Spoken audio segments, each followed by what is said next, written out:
everybody, I assume everybody turned their cell phones off before the program started. Isn't that weird that that's just now standard that you hear when you go out for entertainment? Make sure you turn your cell phones off. It's just amazing that that is something that you just get used to hearing because everyone has cell phones now. Do you remember the first time? I remember the first time I heard a phone ringing in a movie theater, and I thought, who's the important person in the movies? Is the president here? I'm looking around. And the first phone, if anybody got them right away, were huge. They were just this gigantic. It was like talking on a cello. It was like a huge.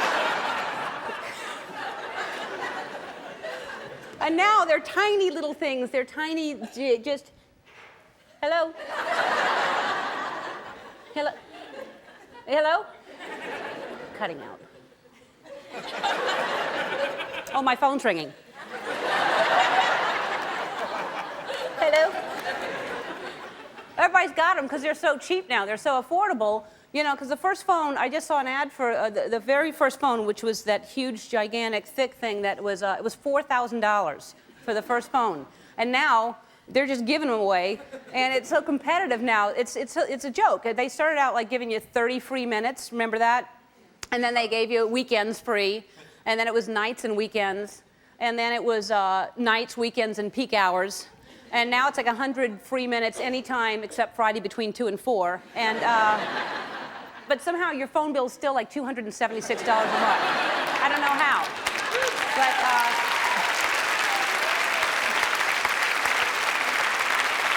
I don't know how that is. But at this point, everybody has a cell phone. I was driving the other day, and because you can't, that's another thing. That's why we don't, I think, don't retain information, because we don't have to hold on to information, and then we go home and we talk about stuff. We immediately have to tell somebody. If something happens, you call somebody right away. You know, my mom has a cell phone, and the other day she called me from her cell phone, which she doesn't use a lot, but she called me. And she's like, Mom, it's Ellen. I said, yeah, I recognize the voice. And she's like, who's the woman that plays the psychiatrist on The Sopranos? And I was like, Lorraine Bracco? And she goes, yeah, she's buying eggs. And she hung up. Like, okay. But she had to tell me that then. She couldn't wait to get home. She was in the store and saw Lorraine Bracco. And then I'm driving the other day and I saw a kid on a bike. Have you seen this yet? A kid on a bike talking on a cell phone? I know, what are they talking about? Hey, Bobby, I was just at the monkey bars, and then I went to the slides. I'll meet you at the merry-go-round, okay? You're the poo-poo head. Bye. I don't even know who uses phone booths anymore, because, you know, there was a time that the phone booth, you went to make a phone call, you don't just go to a phone booth, you closed up, it was a private conversation. There were these doors that you closed, and you had your private little conversation. Now, nobody cares. You're on the phone, people are just screaming into phones, walking around, and you're just sucked into strangers' conversations all of a sudden. You can't help but be a part of it. Sometimes I'll just jump in, you know? If it's a heated conversation and it seems like I can help somehow, I'll just give me that phone. Hello? Yeah, Mark, listen, this is a very important time for, what's your name? Jennifer? It's a very important time for Jennifer right now, for her career. She's working 24/7 for that jackass, and all she needs is a little help around the house. I mean, well, I know you take out the trash, but you could pick up a dish or something like that once in a while. What about helping with the dishes? What? You're the poo-poo head.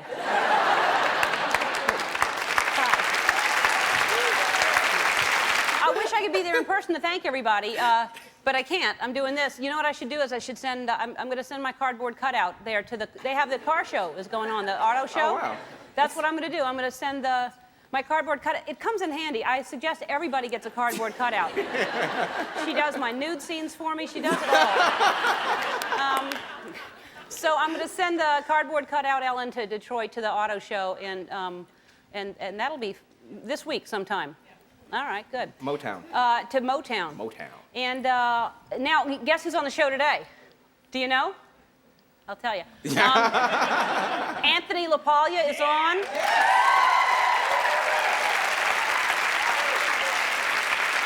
From Without a Trace. It's you know, you think it's LaPaglia because there's a G in there, but it's a silent G. It's LaPaglia. And also Cheryl Hines from Curb Your Enthusiasm is here.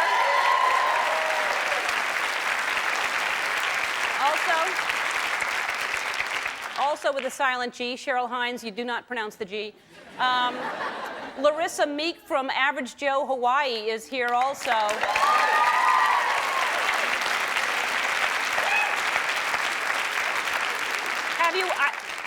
Did you watch the first Average Joe? Anybody?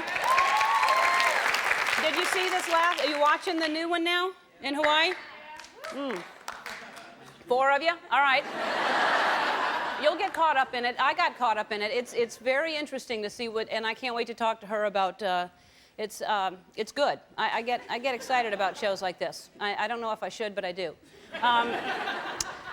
And then we got an email that I have to read because I can't read them all, but sometimes some of them are important to read. This is Tom Bannon from National City, California, and he says, why is there a need to download a form in order to suggest an activity for Houston to do in Houston? I would like to see him ice skate drunk at the rink in Houston Galleria Mall. All right. Here, Tom, what you're not understanding, this is not what your fantasy is of what you would like Houston to do. There's a segment that we have called Have Houston Do It For You, and we thought we'd send Houston to Houston to see if they need anything, like, you know, something done like around your house, or like we sent him, do we have a clip or some pictures? Somebody wanted Christmas lights, and so he went there. That's what it was like before, and that's what he did. And so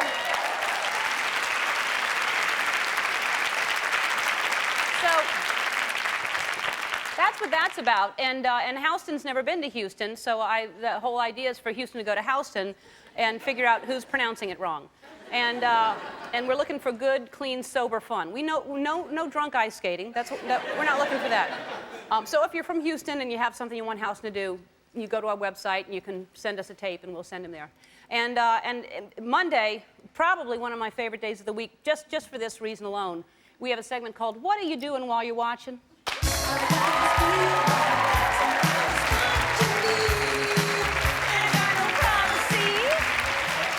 All right. Now, here's Eve M. Bellinger from Ayden, North Carolina. Hi, Ellen. Every morning, my 3-month-old daughter Rachel and I watch your show, and we dance to Tony's music with you. I attribute my weight loss to this daily aerobic action. Ever think of making an aerobic dance video? Funny you should ask. No. But take a look at this. First of all, she's lost weight. If I carried a 3-month-old baby, maybe I'd lose weight every day too. I'm just dancing for 30 seconds, but I think I'm going to get myself a 3-month-old baby. And but she is a fan. I mean, not only does she watch the show, but take a look right here. She has a very lifelike portrait of Tony up above her fireplace. Right above her mantle, she hangs a picture of Tony. That's so sweet. Eve, thanks. And look at that baby's hair. It's like crazy Don King hair right there. That's a cute little thing. That's what I'm going to do. I'm going to get myself the props. Do we have a 3-pound baby? Well, I'll start with a 3-pound baby, and then I'll work up to a 3-month-old baby. Carolyn Pampin from Boston, Massachusetts.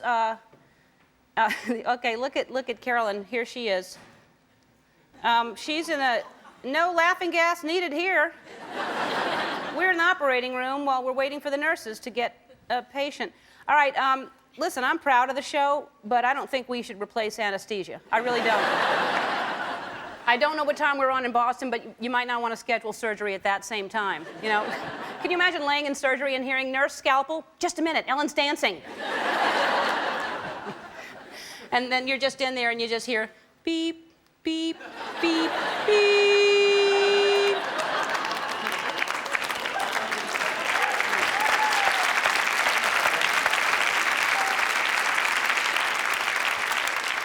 Keith Green from Walnut Creek, California. We think your show is so good, but we're very concerned about you when we're watching your December 12th show and Bally's Zumba workout. Did you notice a dark figure looming in the background behind your set? Look, we know this sounds kind of out there, but it really looks like Bigfoot.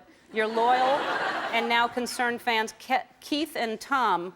All right, so this is his picture right here, and he's pointing to something back here, which looks to be a figure. Do we have the footage of that so we can check that out? Oh, look at that. Did you see that? All right, look at that area. When we're dancing, nobody knows. What's going on back there? Let's see. Let's back it up. Oh, that actually does look like Bigfoot. We didn't even know it. Well, the good thing is, because we have tight security around here, we always have cameras up to make sure that everything's all secure. So we should have had a camera going back behind it. Let's take a look at that camera of that day. Yeah. Yeah. Sure enough. Yep. Keith, Tom, you are absolutely right. That was Bigfoot. That's, God. We have tight security. We captured it, but we didn't get him. That's a shame. Well, a lot of people don't know that you know, it's television, so this looks like a big, fancy, polished studio and everything, but we're in the middle of the woods. All right, keep those emails coming, because you're actually protecting me. You're almost saving my life. Just missing it by weeks. But we'll be right back with Anthony LaPaglia right here. He'll be sitting in.